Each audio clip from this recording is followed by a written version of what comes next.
അബ്ദുൽ മുത്തലിബ് കുട്ടിക്ക് എന്താ പേരിട്ടത്? കുട്ടിക്ക് പേരിട്ട എന്താ? അബ്ദുള്ള. ആ അള്ള ഏതാ? ഓരോന്നും നിങ്ങൾ മനസ്സിലായിക്കോ. അബ്ദുള്ളാന്നാ പേരിട്ടത്. ആ അള്ളാടെ അടിമ അതേതള്ളയാ? അതേതള്ളയാണ്? നിങ്ങൾ അടുത്ത പ്രസംഗത്തിൽ പറയണം. നോട്ട് ചെയ്തോളൂ. അബ്ദുൽ മുത്തലിബ് അബ്ദുള്ളാന്ന് പേരിട്ടപ്പോ ഉദ്ദേശിച്ച അള്ള ആരാണ്?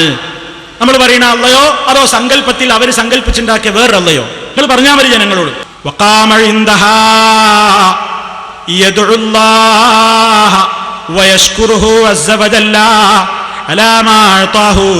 ഈ കുട്ടിയെ നൽകിയതിൽ അള്ളാഹുവിന് ശുക്ർ രേഖപ്പെടുത്തിക്കൊണ്ട് അള്ളാഹിനോട് പ്രാർത്ഥിച്ചുകൊണ്ട് അവിടേക്കങ്ങ് ചെന്നു. ആര്? അബ്ദുൽ മുത്തലിബ്. ഏതായി അള്ളാഹ്? എന്നിട്ട് പറയുന്നു, പാടുന്നു, അൽഹംദുലില്ലാഹില്ലദീ അഅ്താനി അദൽ ഗുലാമ ത്വയ്യിബൽ അർദാനി ഖസാദ ഫിൽ മഹ്ദി അലൽ ഗിൽമാനി ഉഈദുഹു ബിൽ ബൈത്തി ദിൽ അർകാനി. അൽഹംദുലില്ലാഹ് അബ്ദുൽ മുത്തലിബ് പറഞ്ഞു. അബ്ദുൽ മുത്തലിബ് പറഞ്ഞ അൽഹംദുലില്ലാഹ് എന്ന് പറഞ്ഞാൽ അള്ളാഹ് ആരാ? നിങ്ങൾ അടുത്ത പ്രസംഗത്തിൽ പറഞ്ഞാൽ മതി, തിരക്കൊന്നുമില്ല ഇവിടെ. അടുത്ത പ്രസംഗത്തിൽ പറയാ അൽഹംദുലില്ലാഹ് അബ്ദുൽ മുത്തലിബ് പറഞ്ഞ ആളാരാണ്? അതോ നിങ്ങൾക്ക് വാദമുണ്ടോ അബ്ദുൽ മുത്തലിബ് മുശ്രിക്കല്ല, ഒറിജിനൽ മൂമിനാണ്? എന്നാ അടുത്ത പ്രസംഗത്തിൽ അതുകൊണ്ട് പറയാം. അപ്പൊ നോക്കാം നമുക്ക്. അബ്ദുൽ മുത്തലിബ് ഒറിജിനൽ മൂമിനായിരുന്നു, മുശ്രിക്കല്ല. അബറഹത്തിനെയും അവന്റെ പട്ടാളങ്ങൾക്കെതിരിലും അള്ളാഹുവിനോട് സഹായം ചോദിച്ചുകൊണ്ട് അള്ളാഹുവിനോട് പ്രാർത്ഥിച്ചുകൊണ്ട് അബ്ദുൽ മുത്തലിബും ഖുറൈശികളുമൊക്കെ കഅബത്തിന്റെ സമീപത്ത് വന്നു നിന്ന് പ്രാർത്ഥിക്കാൻ തുടങ്ങി. എന്താണെന്നിട്ട് അബ്ദുൽ മുത്തലിബ് ചൊല്ലുന്നത്? യാ റബ്ബി ലാ അർജൂ ലഹും സീവാകാ യാ റബ്ബി ഫംനഉ മിൻഹും ഹിമാകാ ഇന്നാ അദുവൽ ബൈതി മൻ ആദാ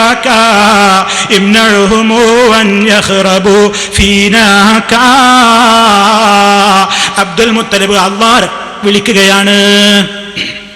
അബ്ദുൽ മുത്തലിബ് അള്ളാഹിനെ വിളിക്കുകയാണ്. യാ റബ്ബി, എന്റെ റബ്ബേ, ഈ വരുന്ന ശത്രുക്കൾക്കെതിരിൽ എനിക്ക് ഒരാളെയും പ്രതീക്ഷയില്ല, നിന്നെ മാത്രമാണ് ഞാൻ പ്രതീക്ഷിക്കുന്നത്. പടച്ചവനെ, നിന്റെ ഭവനത്തെ നീ സംരക്ഷിക്കണം. നിന്റെ വീടിന്റെ ശത്രു നിന്നോട് ശത്രുത പുലർത്തുന്നവനാണ്. നിന്റെ ഈ വീടിന്റെ ഇതിന്റെ പരിപാവനത്വം ഇത് നശിപ്പിക്കുന്നതിനെ നീ തടയണേ എന്ന് അവര് പ്രാർത്ഥിക്കുകയാണ്. ആര്? അബ്ദുൽ മുത്തലിബും ഖുറൈശികളും പ്രാർത്ഥിച്ചു. ഏതാ അല്ലാഹ്? അല്ലാഹ് ഏതാണ്? ആ അല്ലാഹ്, അവര് വിളിച്ച അല്ലാഹ് ഏതാനാ നിങ്ങൾ പറയേണ്ടത്? നാം പറയുന്നു അത് നമ്മൾ പറയുന്ന അതേ അല്ലാഹ് തന്നെയാണ്. പേരോടിന് വാദമുണ്ടോ? കടലിൽ വെച്ച് മുശ്രിക്ക് പ്രാർത്ഥിച്ചപ്പോ ഉത്തരം കൊടുത്തു എന്ന് പറയുന്നില്ലേ? ആ ഉത്തരം കൊടുത്ത അള്ളാഹ് സങ്കല്പത്തിൽ അള്ളാഹ് ഉത്തരം കൊടുക്കുവോ? സങ്കല്പത്തിലുള്ളവരെ അള്ളാഹു ഉത്തരം കൊടുക്കുവോ പേരോട് മുസ്ലിയാരെ? അപ്പൊ ഒറിജിനൽ അള്ളാഹ് തന്നെയല്ലേ അത്? ഒറിജിനൽ അള്ളാഹിനെ തന്നെയല്ലേ അവർ ദുആ ചെയ്തത്? ആ അള്ളാഹ് ആയതുകൊണ്ടല്ലേ ആ അള്ളാഹ് അവർക്ക് ഉത്തരവും കൊടുത്തത്? നിങ്ങളുടെ വാദപ്രകാരം അവർ വിളിച്ചത് വേറെ അള്ളാഹിനെ, ഉത്തരം കൊടുത്തതും സങ്കല്പത്തിലുള്ള അള്ളാഹ്. അപ്പൊ സങ്കല്പത്തിലുള്ള ഒരു അള്ളാഹ് ഉത്തരം കൊടുക്കുന്ന ഒരു അള്ളാഹ് ഉണ്ടല്ലേ നിങ്ങളുടെ വിശ്വാസം അനുസരിച്ച്? മുഹമ്മദ് നബി സല്ലല്ലാഹു അലൈഹി വസല്ലമിന്റെ കൂടെ നിൽക്കാൻ കഴിയില്ല എന്ന് പറഞ്ഞ് തെറ്റിപ്പോവുകയാണ് ഇക്രിമ. മക്കമ്പത്തൊക്കെ ഉണ്ടായപ്പോ ഈ നാട്ടിൽ നിൽക്കണില്ല, എനിക്കാവൂല ഈ മുഹമ്മദിന്റെ ഈ വാദമൊന്നും കേട്ട് ഇവിടെ നിൽക്കാൻ, എനിക്കിതിന് പറ്റില്ല എന്നും പറഞ്ഞുകൊണ്ട് ദേഷ്യം പിടിച്ച് പോവുകയാണ്. ആര്? അബൂജഹലിന്റെ മോന് ഇക്രിമ. പോകുമ്പോ കടല് കടന്നിട്ടാ പോണത്. ഇപ്പൊ കപ്പലിൽ കയറി കപ്പലാണ് അടുക്കെത്തിയപ്പോ ഭയങ്കര കാറ്റും കോളുകൊണ്ട് വന്നില്ലേ? അപ്പൊ കപ്പിത്താനും ക്യാപ്റ്റൻ വിളിച്ചു പറഞ്ഞു, ആരെയും വിളിച്ചിട്ട് കാര്യമില്ല, ഞാൻ അള്ളാനെ മാത്രം വിളിച്ചതായിരുന്നോളി എല്ലാവരും. ആരാ പറയണേ? മുശ്രിക്കുകള്. അപ്പൊ ഇക്രിമ ഇത്തിരി മൂണുള്ള കൂട്ടത്തിലാ, പേരോടിന്റെ വഴിയല്ല. ഇക്രിമ ചിന്തിച്ചു, ഇക്രിമ അങ്ങനെ ആലോചിച്ചു, എന്താപ്പ ഈ പറഞ്ഞത്, എന്താപ്പ ഈ കേൾക്കണത്? മൂപ്പര് ആലോചിച്ചു, എന്തിനാപ്പ ഞാൻ തെറ്റിപ്പോണത്? മുഹമ്മദിനോട് ഞാൻ എന്തിനാപ്പ തെറ്റിപ്പോണത്? മുഹമ്മദ് അള്ളാനെ മാത്രമേ വിളിച്ച് പ്രാർത്ഥിക്കാൻ പാടുള്ളൂ. നിങ്ങളെ എല്ലാ സ്ഥലത്തുനിന്നും രക്ഷപ്പെടുത്താൻ അള്ളാഹ്ക്കേ കഴിയുള്ളൂ. കരയിലും കടലിലും ഒക്കെ നിങ്ങളെ രക്ഷപ്പെടുത്തുന്ന അള്ളയാണ്. അത് അംഗീകരിക്കാൻ കഴിയാഞ്ഞിട്ടല്ലേ ഈ പോണത്? പിന്നെന്തിനാപ്പോ ഞാൻ പോകുന്നത്? ഇപ്പൊ ഇവരിന്നോട് പറയുന്നത് അപകടത്തിന്റെ സമയത്ത് അള്ളാനെ വിളിച്ചോളിട്ടോ, വേറെ ആരെയും വിളിക്കണ്ടട്ടോന്ന്.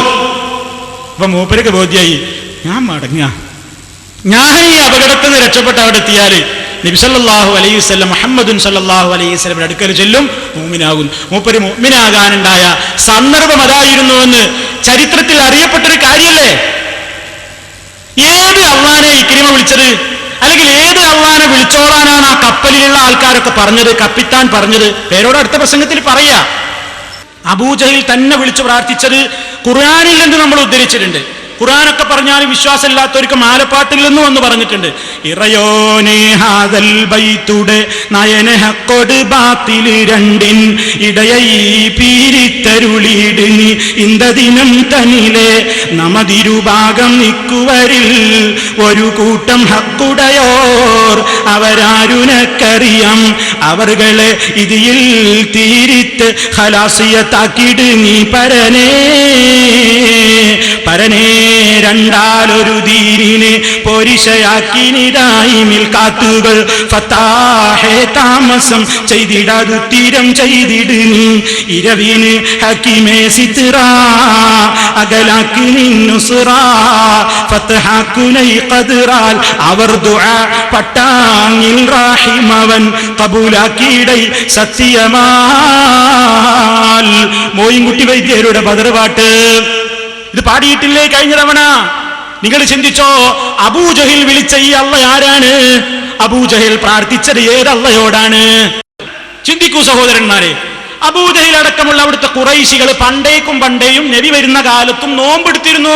ഏത് നോമ്പ്? ആശൂറായ നോമ്പ്, മുഹറം 10 നോമ്പെടുത്തിരുന്നു. അത് ആരുടെ കൂലിട്ടാനാ? ആർക്ക് വേണ്ടിയാ അവർ മുഹറം 10 നോമ്പ് നോറ്റത്? അതേപോലെ അവർ ഈത്തിക്കാഫ് ഇരുന്നിരുന്നു അവരേന്ന്. ഉമർ റളിയല്ലാഹു അൻഹു മുസ്ലിം ആയതിന്റെ ശേഷം നബി സല്ലല്ലാഹു അലൈഹി വസല്ലമയോട് വന്നിട്ട് ചോദിച്ചു, നബിയെ, റസൂലല്ലാഹ്, അള്ളാഹുവിന്റെ റസൂലേ, ഞാൻ ജാഹിലിയ കാലത്ത് ഒരു നേർച്ച നേർന്നിട്ടുണ്ട്, അത് ഞാൻ വീട്ടണോ? എന്താ നേർച്ച? മസ്ജിദുൽ ഹറാമിൽ ഇഴ്തികാഫിരിക്കാൻ വേണ്ടി ഞാൻ നേർച്ചയാക്കിയിരിക്കുന്നു. അപ്പൊ അന്നത്തെ നേർച്ച മുസ്ലിമായ ദേശമല്ല. ഉമർ ഖത്താബ് റളിയല്ലാഹു അൻഹു മുസ്ലിം ആകുന്നതിന് മുമ്പുള്ള കഥ പറയാണ്. ജാഹിലിയ കാലത്ത് ഞാനൊരു നേർച്ച ചെയ്തിട്ടുണ്ടായിരുന്നു, ഞാൻ ഇഴ്തികാഫ് ഇരുന്നോളാം, ഞാൻ ഇതുവരെ അത് ചെയ്തിട്ടില്ല. ഇപ്പൊ മുസ്ലിം ആയാലോ, നീ ഞാൻ അന്നാ ചെയ്തത് വേണോ? നീ അത് വീട്ടണോ? അവൻ നബി പറഞ്ഞു, നിന്റെ നേർച്ച നീ വീട്ടണം. എന്തേ നബി അത് പറയാൻ കാരണം? നബി സല്ലല്ലാഹു അലൈഹി വസല്ലമനെ അറിയാം ഉമർ റളിയല്ലാഹു അൻഹു അന്ന് നേർച്ചയാക്കിയത് അള്ളാഹ്ക്കാണ്. അള്ളാഹ്ക്ക് നേർച്ചയാക്കിയ ഇഴ്തികാഫ് ആയതുകൊണ്ടാണ് പൂർത്തിയാക്കാൻ പറഞ്ഞത്. പേരോടിന്റെ ഭാഷയിൽ പറയുകയാണെങ്കിൽ ഉമർ റളിയല്ലാഹു അൻഹു അന്ന് നേർച്ചയാക്കിയത് സങ്കല്പത്തിലുള്ള ഒരു അള്ളാഹ്ക്ക്. എന്നിട്ട് നബി അതിനെ അംഗീകരിക്കുക. സങ്കല്പത്തിലുള്ള അള്ളാഹ്ക്കാ നേർച്ചയാക്കില്ല, വീട്ടണം.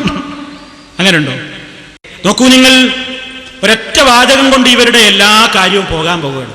തഫ്സീറിൽ കാണാം, അറേബ്യൻ മുശ്രിക്കുകളുടെ സ്ഥിതി പറയുകയാണ്.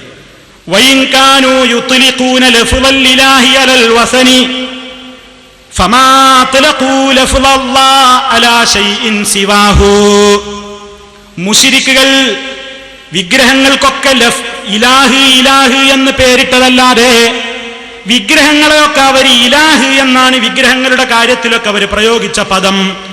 അതേ അവസരത്തിൽ ഫമാ തലഖൂ ലഫ്ളല്ലാഹി അലാ ശൈഇൻ സിവാഹു, അള്ളാഹുവിന്റെ പേരിലല്ലാതെ, അള്ളാഹുവിനെ അല്ലാതെ അള്ളാഹ് എന്നവർ വിളിച്ചിട്ടില്ല.